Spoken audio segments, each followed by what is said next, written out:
Hi, this is Sana Farzeen from India today. मेरा question अरमान और कृतिका आपके लिए है। आपका जो ये यूनिक रिलेशनशिप है, कहीं ना कहीं ये आपका क्लेम टू फेम है, चाहे वो आपके क्रिएटर जर्नी में हो या बिग बॉस में हो। बट कहीं ना कहीं लगता है कि ये आप लोग सिर्फ सेंशलाइज करने के लिए करते हो, क्योंकि पायल अब जाकर ये वीडियो बना रही है कि वो आपको डिवोर्स देना चाहती है और कृतिका ने उनके इनोसेंस का फायदा उठाया है। तो आपको लगता है ये सिर्फ आईबॉल्स के लिए आपका ये रिलेशनशिप, रियल में आप तीनों इतने स्ट्रांग नहीं है जितना आप पोर्ट्रे करते हैं? तो मुझे लगता है इससे अच्छा तो ना मुझे भगवान के पास जाना पड़ेगा। बिग बॉस रियलिटी शो है, यहाँ पर आप कुछ भी नकली नहीं कर सकते। इतने कैमरा है यहाँ पे, मेरा गुस्सा निकलता है, मेरी गालियां निकलती है, मेरा धक्का निकलता है, हर चीज निकलती है, तो आप ये चीज नकली कैसे कर सकते हो?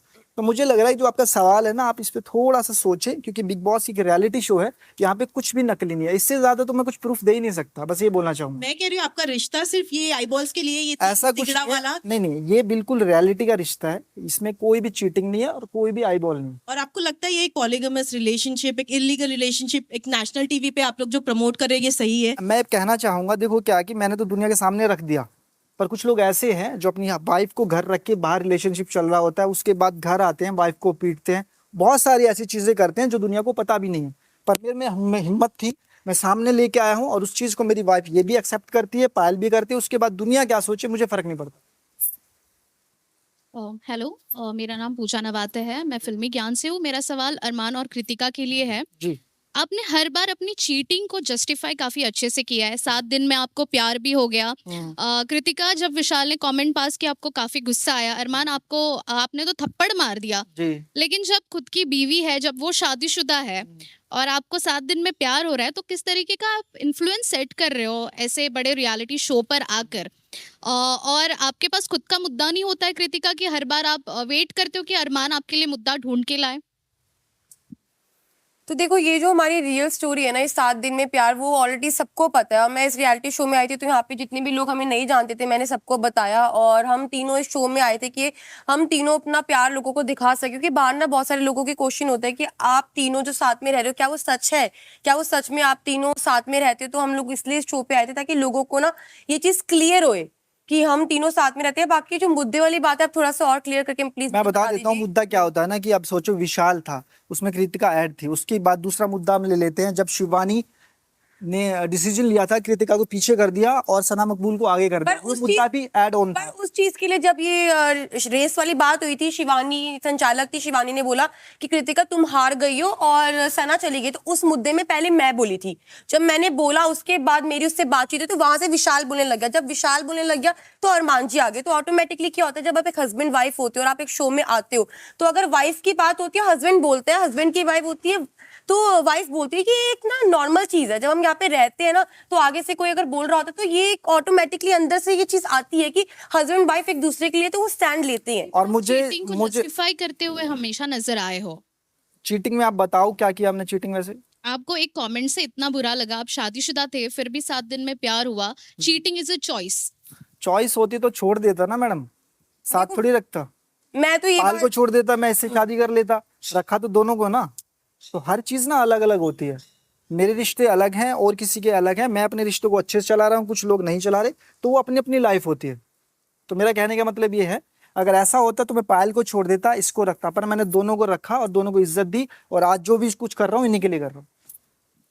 मैं सरिता फीफा फूस से। हालांकि मेरा सवाल साई केतन से है, लेकिन क्लोजिंग कमेंट, अरमान, आप लोगों को नैतिकता का पाठ पढ़ाते हैं। आपने कहा कि हम जिस थाली में खाते हैं उसमें छेद नहीं करते, फलाना ढिमाका। विशाल को आपने बहुत कुछ कहा, जी। मगर नैतिकता का पाठ आप ना ही पढ़ाएं तो बेहतर है। एक बीवी के रहते हुए आप उस बीवी की बहन जैसी दोस्त को उसने बुलाया, आपने उससे शादी कर ली, आप जवाब दे चुके हैं। पर सिर्फ ये शब्द मैं आपको बताना चाहती थी, आप कितने भी मीठे शब्द बोल दे, ये गलत है कि आपने एक बीवी के रहते हुए दूसरी लड़की की शादी करके आप जस्टिफाई करते हैं, उसको बार बार जस्टिफाई करते हैं कि सही है, मैंने रखा, मैंने ये नहीं किया, ये गलत है। आप इसका जवाब दे चुके हैं, सिर्फ ये शब्द मैं आपसे कहना चाहती थी। नमस्कार, मैं रेखा खान हूँ, नवभारत टाइम से।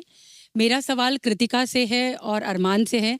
अरमान, इतनी देर से हम सुन रहे हैं और हमने देखा, आप बार बार कह रहे हैं कि मैं इसको भी रख सकता हूँ, उसको भी रख सकता हूँ। बहुत गलत है। आपने सबसे पहले तो पायल की मजबूरी का फ़ायदा उठाया, जितना हमने देखा, तो उसके लिए आप गलत हैं। आप उसको किसी जन्म में उसको आप जस्टिफाई नहीं कर सकते हैं। और कृतिका, हमने एक कहावत सुनी है ना कि डायन भी 7 घर छोड़ करके वार करती है। तो आपने तो मतलब अपने जो फ्रेंड है, आपने पूरा किस्सा बयान किया कि कैसे मतलब आप कैसे करीब आई, 7 दिन में कैसे हुआ, आपने कैसे उनसे नंबर मांगा। तो कहते ना वो कहावत को भी आपने एकदम सच कर दिखाया कि औरत औरत की दुश्मन होती है।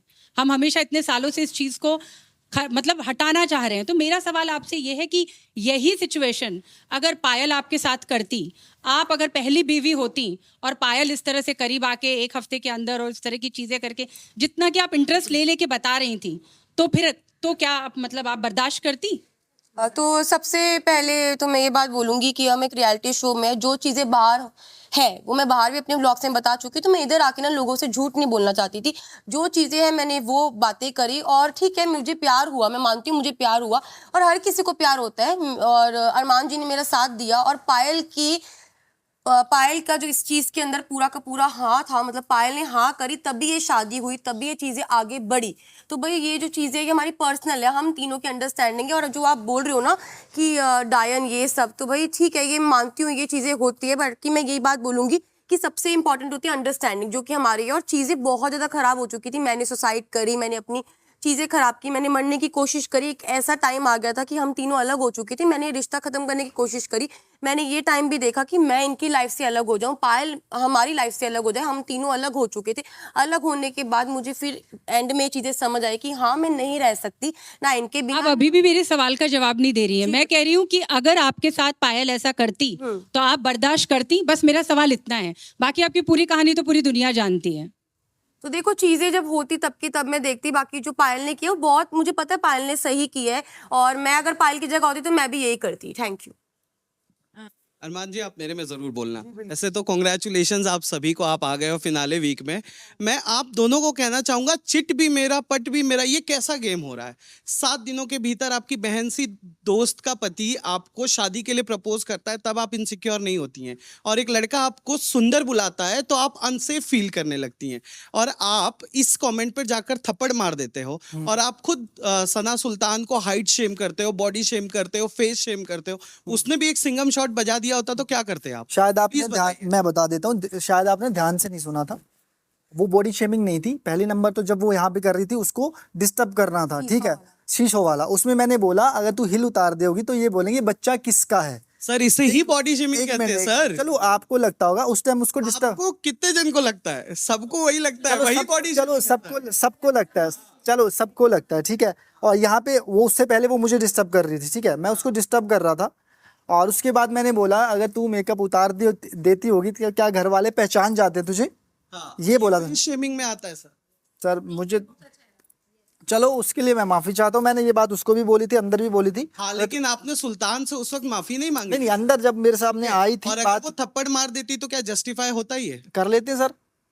और कृतिका जी, आप बताइए, आप अनसेफ फील हो गई थी एक सुंदर कह देने से? सर वो सर सुंदर एक नहीं। सेकंड, सिर्फ बात क्या हुई थी जब पायल शो पे आई थी, सेकंड वीकेंड का वार था जब अनिल सर ने बुलाया था, तो जिस तरह से वो वाक्य मेरे सामने आया कि विशाल ने जो भी मेरे बारे में बोला ना, वो बहुत ही वियर्ड चीज थी, ठीक है। वो अचानक से वो जो चीज आई कि मेरे बारे में वो लवकेश को बोल रहा है, लवकेश ने जब एक्सेप्ट किया, क्योंकि लवकेश था वो सुनने वाला, जो इंसान सुनने वाला है वही बता सकता है कि उसके साथ वाला सही है या गलत है। तो जब लवकेश ने बताया कि विशाल गलत था, तो मेरे दिमाग में विशाल के लिए जो पिक्चर थी कि मेरे यहाँ पे सब दोस्त है, सब फ्रेंड है, सब भाई है, वो एक चीज चेंज हो गई थी। तो बस वो चीज के बाद मेरे दिमाग में यही था कि मेरे जब तक इस शो में विशाल है मैं उससे बात नहीं करूंगी। और उससे पहले तो सब कुछ सही था, पर जब मेरे को इसने बताया कि ये चीज गलत थी, तो ऑब्वियसली बात है जब वो दोस्त बताएगा तो वो चीज तो गलत लगेगी ना। और बात मैं यहाँ से एक और कर देता हूँ, आपने बोला, चलो मैंने उसको बोला, उसके बाद अंदर सॉरी बोला, मैंने बॉडी शेमिंग की। और जो रोज मुझे यहाँ बोला जाता है थुलतला, इसको पढ़ना लिखना नहीं आता, मेरे सामने तो कोई नहीं आया सॉरी। 8वीं फेल, ये 8वीं फेल बोला, जैसे सना सुल्तान मुझे बोलती है मैसेज पढ़ना थुलतला, इसको मैसेज पढ़ना नहीं आता, या फिर उसने तो नहीं बोला सॉरी, मैं लड़का था ना। उसी पे कुछ कहना चाह रही हैं, बताइए जी। मैंने ना उस दिन भी मैंने अरमान जी को भी बोला था कि अरमान जी आप मुझे बोलते हो मेरी पावर है वो लेने की, आपको मैं बोलती हूँ आप वो अंदर ले सकते हो, वो लड़की वैसी नहीं है, शी कुडंट टेक इट। तो आई थिंक मैंने सना सुल्तान को भी ये समझाया था कि अरमान जी है वो बोलते रहते, छोड़ ना तू इसको इतना सीरियस मत ले, बट वो लड़की वैसी थी, यू नो, उसकी वो लेने वाली क्षमता एक होती है ना कि कोई किसको कितना भी नीचे गिराए, वो लड़की वैसी नहीं थी। तो मैंने दोनों तरफ समझाने की कोशिश की, मैंने इनको भी बोला था। और रही बात मुझे विशाल वाले टॉपिक पे बोलना है, विशाल ने डे 1 से भाभी को मुंह पे बोला है, भाभी आप कितनी क्यूट हो, कितनी सुंदर हो, तब इनको अनसेफ फील नहीं हुआ. After that incident she started That feeling was my unsafe. point. एक सेकंड किसी को सामने, आप मेरी बात समझे, किसी को सामने बोलना. अब रणवीर जी भी अगर मुझे सामने से तारीफ करे कि कृतिका बहुत अच्छी लग रही है, वो बात एक अलग है, पर वो अपने दोस्त को कान में बोल रहा है और उसका दोस्त मुझे आगे से बोल रहा है. एक मिनट मुझे बोलने दीजिए. ये बात कि गलत एक है. सेकंड की ये बात गलत है, आप समझिए ना. और उसके बाद वो गिल्टी मानता है, और जब ये बात पायल मुंह पे बोलती है तो वो कहता है ओ यार शिट, मेरा भेद खुल गया. उसने ये भी बोला, मुझे आई एम रियली सॉरी भी बोला, आप समझिए. अब मैं साईं को बोल रही हूँ कि साईं तुम अच्छे लग रहे हो, ठीक है, और मैं रणवीर जी के कान में साईं के लिए कुछ अलग बात बोल रही हूँ. रणवीर जी बोले कि कृतिका का तेरे लिए बोलना गलत था, तो ऑब्वियसली बात है ना, साईं यही सोचेगा ना कि गलत था. आप समझिए, सामने बोलना और कान में बोलना, और जिसको तुम कान में बोल रहे हो उसका दोस्त एक्सेप्ट कर रहा है कि वो गलत है, इन दोनों में फर्क है.